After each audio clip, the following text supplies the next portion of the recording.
Up in Smoke. Item Number SCP-3792. Object Class Safe. Special Containment Procedures. SCP-3792 is enclosed within a hermetically sealed cylinder composed of acrylic plastics. This container is held in a locker located in Site-77's Safe SCP Object Wing. Any research on SCP-3792 is subject to approval by the lead researcher, Dr. Gerard. It is not believed that SCP-3792 has any damage-resistant properties.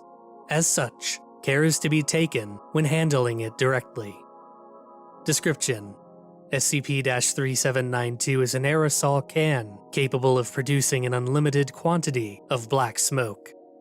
The exterior label reads, "Smells like Chicago Spirit." Other than this, there are no identifying marks on any portion of the canister. When used, smoke produced by SCP-3792 will form into autonomous figures. Designated SCP-3792-1, they resemble humanoid silhouettes. Their appearance lacks detail, with only basic facial features and extremities being clearly visible. Despite this, smoke in the shape of clothing and various tools may also manifest in the possession of SCP-3792-1.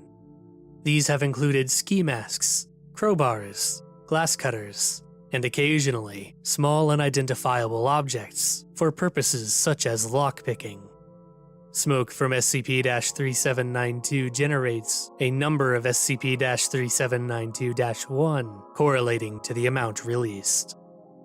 SCP-3792-1 collectively attempts to obtain an object desired by the last living human subject any of them individually came into physical contact with. This may reflect unconscious notions or expressly coveted items. Directly coming into contact with an instance of SCP-3792-1 causes human subjects to report feeling as though their stomach is empty.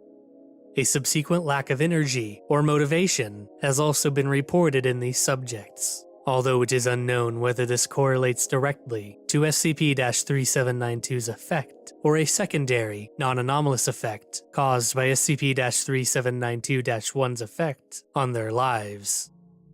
Following contact, all existing SCP-3792-1 will then attempt to enter the location in which the affected subject believes the objects of their desire is located. SCP-3792-1 can materialize as clouds of smoke, which may infiltrate a building by clinging to clothing or inhabiting the inside of suitcases or other containers. In addition, SCP-3792-1 entities may enter using traditional burgling means.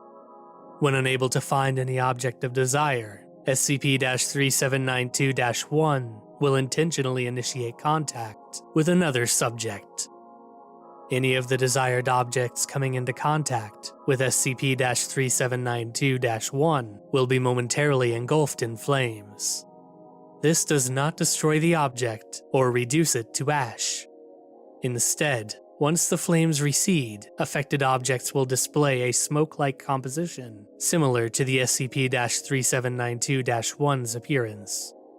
SCP-3792-1 will then return to the vicinity of SCP-3792 with the affected items in their possession. They will then slowly and incrementally have a small portion of their body return to SCP-3792's interior until they and any objects with their properties have demanifested entirely. If attempting to come into contact with an object which has taken on the composition of SCP-3792-1, subjects will experience immediate, spontaneous combustion. If this occurs, all SCP-3792 related activity currently active will cease, and all extant entities and objects will dissipate into smoke and vanish from observable space. SCP-3792 was discovered after Foundation agents in London, Ontario, Canada, intercepted reports of spontaneous human combustion and determined relation to a suspicious newspaper advertisement. These read, "Smoky and they canned it. with a listed address. Agents investigating the address discovered approximately 200 instances of SCP-3792, as well as several instances of SCP-1317. No further public advertisements have been discovered. Classified as safe on September 18, 2009.